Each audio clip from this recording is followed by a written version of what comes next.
Local programming on KRWG Public Media made possible in part by viewers like you. Thank you.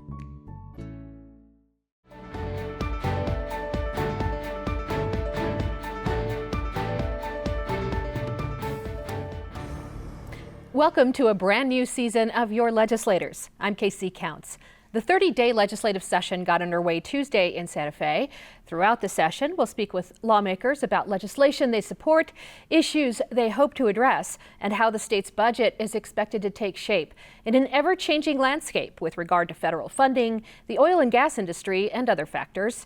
Our first guest is District 36 State Senator Jeff Steinborn, who I caught up with before the session began. Thank you for joining us, Senator. It's my honor. It's my honor. Thank you. We want to start out by saying that things happen and change so quickly during the 30-day session that the conversation we're having today, we expect things to really change even by the time this program airs. So we can focus, though, on some of your top priorities. And I'd like to begin by just having you give us a little bit of a budget overview, since that's what you'll be focused on. Yeah, you bet. You know, the main job of actually the legislature, but certainly this 30-day session coming up, which we call the short session, we alternate between 30 and 60-day sessions. We have a 30-day session, is to pass the state budget. The state funds everything from the state police to state parks, roads, prisons, schools.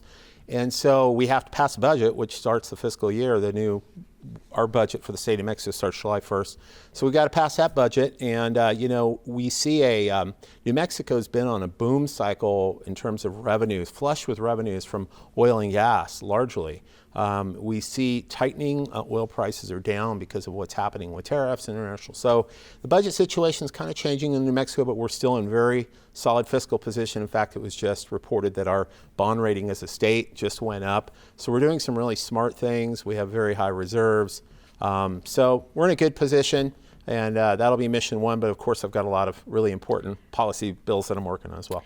Well, and we'll get to those momentarily, but we do expect to have somewhere in the neighborhood of $320 million, maybe less than we thought we would have moving into this. And we are talking about some cuts here and there. So I'd like you to address where you think those will be coming from. Yeah, and I don't actually, we have maybe less revenue because, again, oil prices, we get so much revenue from oil and gas. When the price of oil goes down per barrel, we will see that, I think per barrel is like $10 million to New Mexico's budget. So we have a reduction in revenue, but we still have a surplus. So we actually are not looking at any cuts.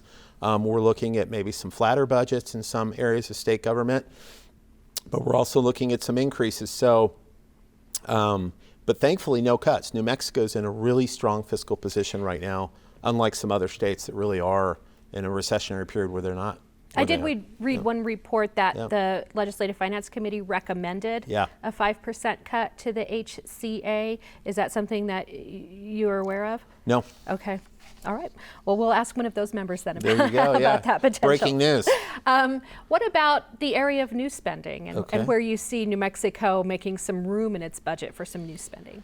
Well, I think certainly in the area of healthcare right now, we've had to step up to make up for the federal government cutting their federal subsidies for healthcare premiums. So what we have done is, we did this in the special session, but this is going to continue into the first part of this year. And if we don't see legislation federally, then I would expect we're going to have to provide for this in the second half of this coming year, which will be our fiscal year, which is funding these subsidies. And New Mexico did something really amazing. We actually funded out of this fund we call the Healthcare Affordability Fund that actually comes from fees to insurance companies.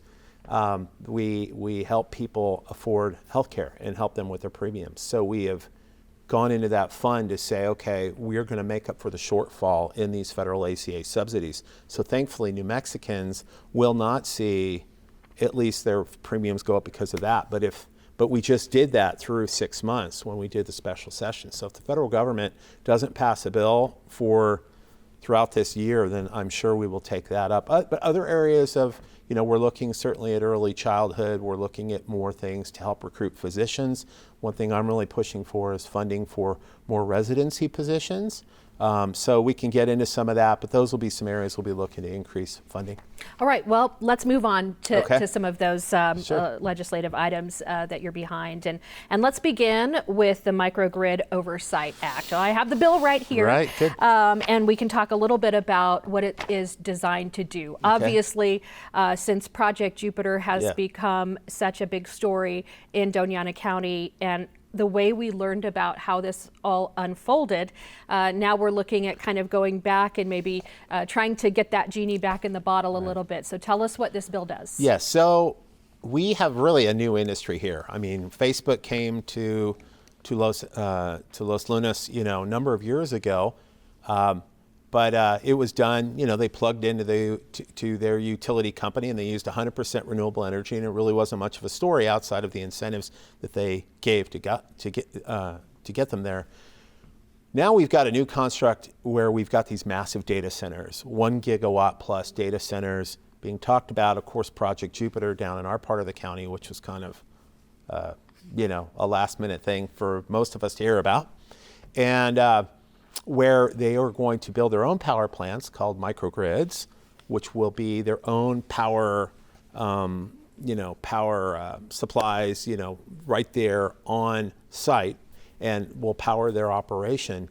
And what New Mexico's law is incredibly porous in that area. We don't require any renewable energy standards for those microgrids. Unlike our power companies, we have a renewable portfolio standard under this law we passed. It was really transformative, called the Energy Transition Act, where we are trying to move our power companies to 100% renewable energy by 2045 on a kind of graduating scale. And right now, today, power companies, El Paso Electric included, has to use 40% of their energy from renewable energy. Well, these microgrids don't have to do any of that. And that goes back to the last full legislative session, right? When maybe you can describe kind of how that Yeah, happened. well, in fact, they could do it. These standards didn't exist. They could build a microgrid before this last session, and those standards weren't in place then. We did pass an amendment, though, that kind of codified that unless they were selling the power back onto the grid and the utility was purchasing it, only then, and even then, they didn't have to comply. That energy did not have to be Energy Transition Act compliant until 2045.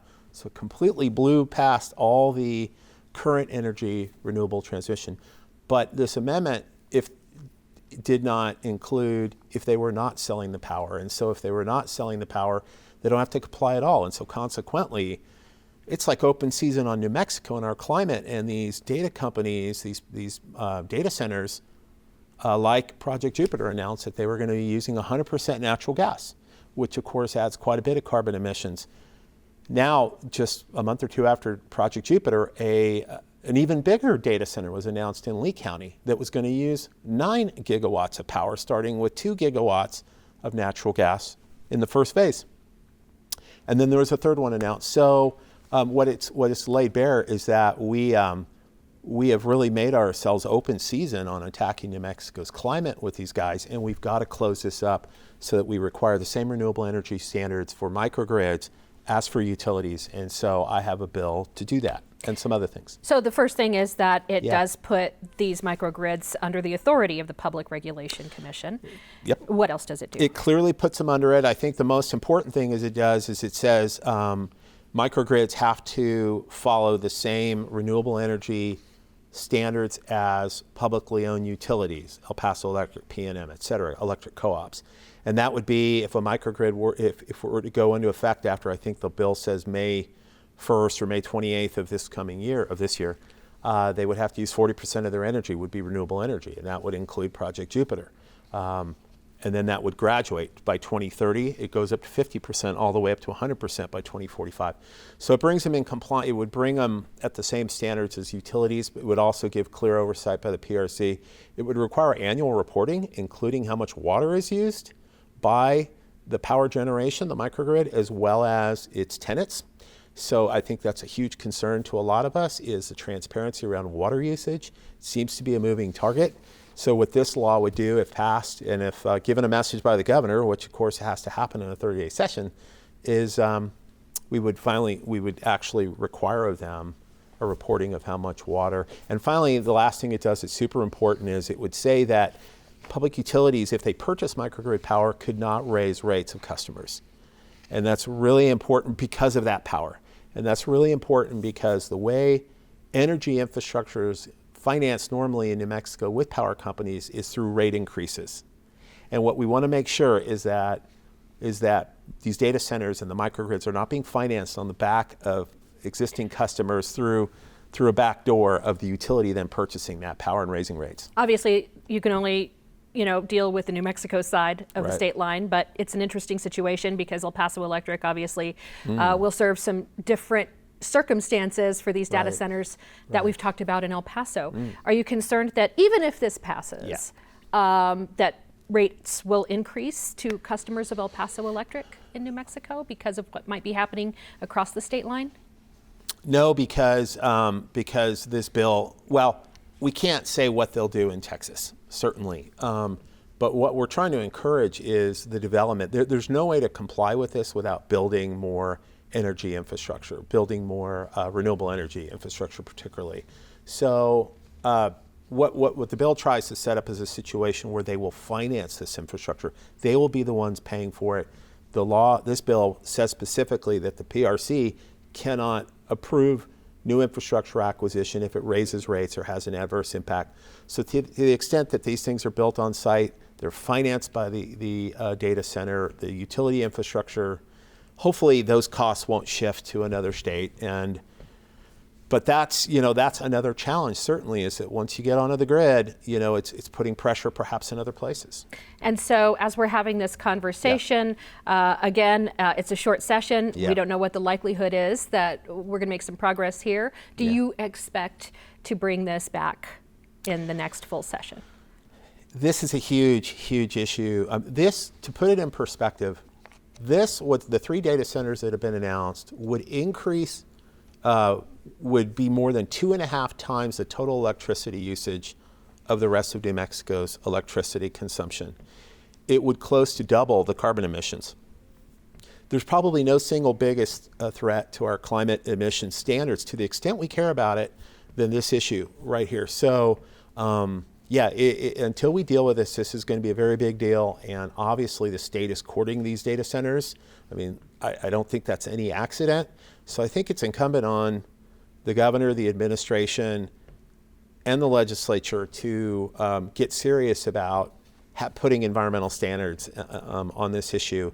And I really think it needs to happen this session because we're in the last year of the governor's term. We don't know who's going to be the governor. With that comes appointments to the Public Regulation Commission that regulates utilities. And right now, I think, frankly, they're talking to all these data centers now. They're making these deals now. This needs to be dealt with now. I think it also needs to send a signal that any new data centers looking at New Mexico, we need to have real environmental standards, and this not be a runaway train. And I feel like that train has left the station a little bit, but it's still barely leaving the station. So we can still get control of this if we act. You talked in a previous conversation we had about the lobbying effort that pushed this through in the last session. And so some other legislation that your name is on is the Lobbyist Disclosure Act. And we've heard of that before as well. So Indeed. this one is coming back. Yes. So talk to us about what it would do in terms of transparency and maybe putting some guardrails up. This is one of the most important bills we could pass. I mean, and it would be the most serious, meaningful transparency legislation in New Mexico since we instituted webcasting over 10 years ago in the New Mexico legislature, 2014. It would require that all lobbyists and their employers, report on every bill they lobby on, including the position they took on that bill. What often happens is, and they have to do it within 48 hours of starting to lobby. And that also means that if they helped create a bill, and the bill says this, if they were part of helping to create a bill, then within 48 hours, probably at the beginning of the session, they would have to file a report. So we would know from the beginning who was involved in a bill before we ever voted on that bill. That's super important. I mean, let's look at the microgrid amendment that was on House Bill 93. The lobbyist for the company, Borderplex, was involved in that, apparently. But we didn't, when suddenly we were hit with an amendment, and granted, I mean, that was a bit of a surprise. In theory, you could look that up you would be able to see it because the bill, this bill that I'm doing with Representative Sarah Silva, House Bill 35, which is the Lobbyist Disclosure Act, would tell you, you would go to the bill page and you would see all the players involved, and it would trigger you to know, why are they involved? Maybe what does this bill have to do with X, Y, and Z? And it would help to unwrap the mystery and tell the story of the bill so that you can make an informed decision, and then the public and the media could say, that's really interesting, what's going on with this bill? That way we're not being gamed. And that's really the situation that we have in New Mexico right now, is people get to keep their involvement in a bill, special interests or companies or nonprofits, opaque so that you don't know. And so it's kind of like, they're creating this perception, and you as a legislator have to figure it out. The governor has to figure it out. And this is one example. There are others. So this bill would finally bring all that out into the open. I think be a powerful tool for good government. Now, I've been trying to pass this bill for probably over 10 years. We're working with Representative Silva. We got this bill passed last year for the first time ever. It was just a big deal, and then the governor vetoed it. Mm-hmm. She had her reasons. I don't necessarily agree with most of them, but she had her reasons, and she had that in a veto message. Having said that, Sarah and I have amended the bill. We've addressed actually several of the things that she stated in her veto message. So we're hopeful she'll give us a message, but she has to in order for this bill to have a chance at session. Tell us how you changed it. So there was a requirement in the bill that they had to report within 48 hours that they were lobbying on a bill. The bill also said previously that if their position changed, so in the bill we say they have to disclose not only were they lobbying on it, but were they for, against it, or do they have another position? What the bill previously said is if their position changed for whatever reason, then they had to report that updated change. And in her veto message, she said that she thought that was untenable and, because of how fluid things are. So we took that out of the bill so that they have to report when they start lobbying, they have to report their position on it. But really, it would be almost like optional in a way if they want to update their position, which I would think a lot of them would. They were against a bill and then they became for it. They might want that record Wouldn't reflected. be the first time we've seen a little bit of a flip-flop.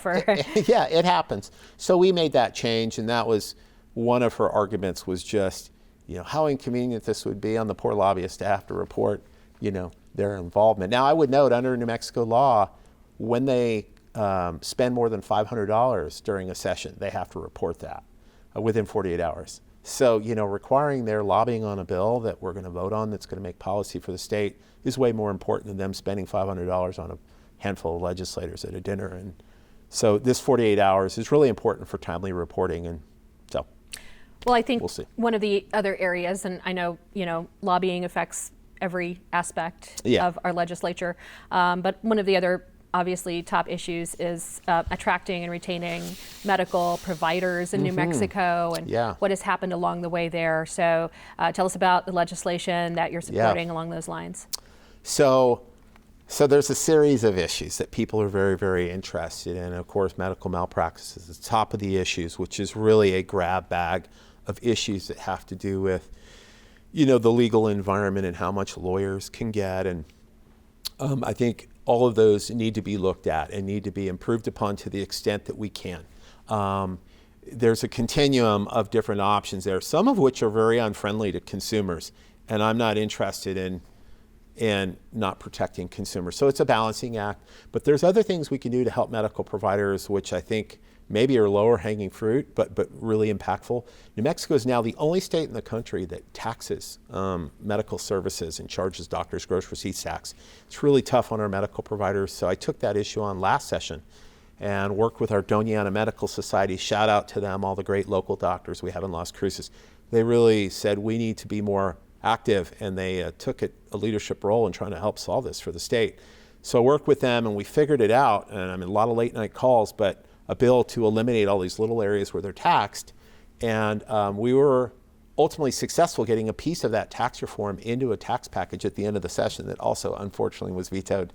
The whole bill got vetoed. This was just a piece of it. So I'll be introducing several pieces of that again, but a new area that I'm really taking on are medical residencies.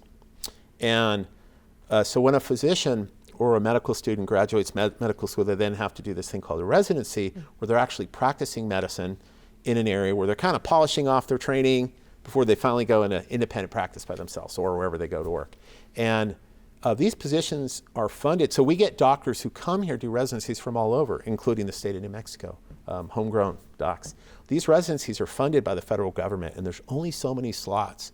And there's more demand for residencies for medical students than there are slots. So an idea that's kind of emerged is, with our one-time money, what if we self-funded residency slots so that we could literally grow the amount of doctors here and recruit more into the state by funding residencies? Because what the data shows is that when that 50 to 60% of the time a resident will stay in the community where they do their residency after the residency is done, because it becomes their home community. And so I feel like that's a great investment for us to create a new long-term initiative to grow. And so I had a call the other day with the leaders of the state to do that, and there will be legislation to put more money into that. Does the legislation address medical malpractice? That particular bill deals with just funding residency slots. Okay. So, but there will be other bills dealing with medical malpractice, and I think the devil is in the details. But it's, I would like to see us continue to improve the climate for physicians to be able to competitively practice in New Mexico. We need to understand we're competing with states all over the country, and because of our environment here, there's a lot of different people on different sides of the issue with different explanations why, but their insurance rates here for doctors are getting higher, and it's a real problem, and they feel like it has to do with the legal environment. Okay. You chair the Radioactive and Hazardous Materials Committee? I do. It's an interim committee, yes. Let's talk about abandoned mine cleanup. Okay, yes. It's an extensive problem across New Mexico, probably a lot more than people realize. So indeed. What needs to be addressed and why, and in what way do you hope to see it get done? Yeah, so since I first got elected, I would perpetually hear about all of these abandoned uranium mine sites specifically, which are radioactive. Uranium is a radioactive substance. It's used to make plutonium, and it's really fascinating. New Mexico provided half of the uranium for the entire country for our nuclear weapons arsenal. And so when we created our nuclear weapons program, and we saw the movie Manhattan and mining all that uranium, well, within America, half that uranium supply came from New Mexico. Putting miners in bad situations, being exposed to this radioactive ore, not always protecting their health very well, but also then these companies ended up leaving when the market went away. And we were left with over 1,000 uranium mines, abandoned uranium mine sites, because these companies then went away. They were like fly-by-night operations, and there was no remediation bonds. So we were left with this incredibly sad legacy, environmental legacy of all of these abandoned uranium mine sites. So because there's no owner of that mine to go after legally, there's been no what we call responsible party to legally go after to clean up those sites. And people have just been pointing the finger for decades. And so I finally got sick of the finger pointing and no action. And several years ago, we passed a bill creating abandoned uranium mine remediation programs in both our Environment Department and our Energy Minerals Department. But the real, aside from getting our arms around it and planning, it's the money, is that we have 1,000 sites. It's very expensive work. And so number one, I want to thank my good friend, State Representative Nathan Small, who's the chairman of the House Budget Committee, that for the first time ever, we worked together last session and other legislators, and we funded $20 million to start to clean up some of these sites. And they are, so the state, and not just that. So at any rate, so now we're looking to appropriate more money, but I'm trying to work with our Attorney General and trying to encourage him to get involved. And I think we really need to go after the federal government. They have a moral obligation to clean up these sites, and it's something I've taken on. Speaking of Mr. Small, you shared a stage recently to hear from the public. So from your constituents, what are you hearing are the top issues they want to see you tackle? It's interesting. We heard from people across, with lots of different issues, but clearly, they're very concerned about crime. Yeah. And juvenile crime particularly continues to really increase. and that our laws may not be in step with what we need to do to appropriately deal with that. So that's one issue. We're hearing consistently from people wanting us to deal with this medical provider issue, that people can't get doctor's appointments. They're waiting. It is a real issue. It's an urgent situation. And so I would say those are two of the most pressing things we consistently heard from a lot of people. There are other issues, but those were two of probably the highest ranking ones. I know that it was a disappointment for you not to be able to see Slot Canyon become a state park. I was. Just the last few seconds that we have, Yes, Jeff. yes. Is that something that you plan to bring back to the legislature? Yeah, Nathan and I have continued to talk about that, and unfortunately we did pass a bill to create a Slot Canyon State Park. New Mexico's 36th state park would be a real feather in our cap for growing our outdoor economy here. The governor vetoed the bill. So yes, we still would like to create a state park. And we are still talking about it, and it is still important. And I will say there are some issues that have to be dealt with infrastructure, with people getting access to the Slot Canyon, that are just also really pressing safety issues, not just tourism. By the time I finally got out there, I was surprised to see I either had to scale a fence or shimmy under it. Yeah, no, that's true. That's true. And it's incredibly popular, and we have to recognize that. It's as visited as the Oregon Mountains is. And people talking to Sparky's and other restaurants in the North Valley and in Radium Springs, the Blue Moon Bar, people are coming daily to visit those. So it is adding to our economy, and we need to make it safe for people to visit. And I think if we create a state park there, it's just an absolute home run, not just for us, but for the whole state. And so we're not going to give up. Right, District 36, State Senator Jeff Steinborn, thank you Appreciate so much for spending this time with us. Well, you're welcome. Good luck during the session. Thank you. And thank you for joining us for Your Legislators. You can watch episodes of this program and all our local programming at krwg.org, where you can sign up for our weekly newsletter, the Friday News Wrap, become a member, and support programming like this, and catch up on news from the region and around the world anytime.